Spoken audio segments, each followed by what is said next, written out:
I don't know if you would have any because it's like delivering, but like, do you have Yeah. any interesting stories or like anything odd that's ever happened while you were Hmm. like shopping or delivering?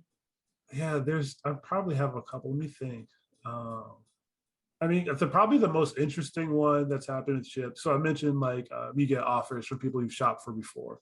So I remember at least once there's been a time when I've been on a customer that, the first time they see my name pop up because I introduced myself on the text. And it's like, oh yeah, I remember you shopped for me last time.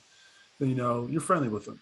And so one time I see that customer's order, I take it, I go shopping to introduce myself.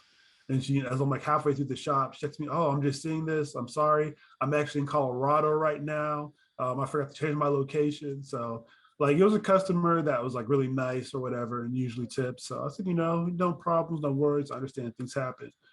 So then the next time that I shopped for her, reached out, introduced myself. And then it's like, yeah, I'm not in Colorado this time. I'm in Arizona. So I do the shop and I tip her. And then I, deliver.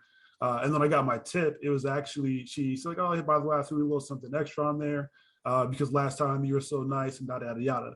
So basically, I got two tips for one shop because of that. So like where there usually would have been like a $15 tip, I got a $30 tip that day for Oh, that that's order. It nice. was like some small. So like little things like that happen in the Shipt. But I mean, besides that, I mean, most of the things I see on delivering is just because little things you see on the streets. Yeah, yeah, that's true. Yeah. Wait, so sorry, where are you located? Where do you deliver? So yeah, I'm out in Phoenix, Arizona. So like mainly I can deliver like in the South Mountain, South Phoenix area. Although I go in like the Tempe and Awatuki as well. So, but basically, yeah, Phoenix, Arizona. Okay, yeah, because that's like a relatively like bigger city.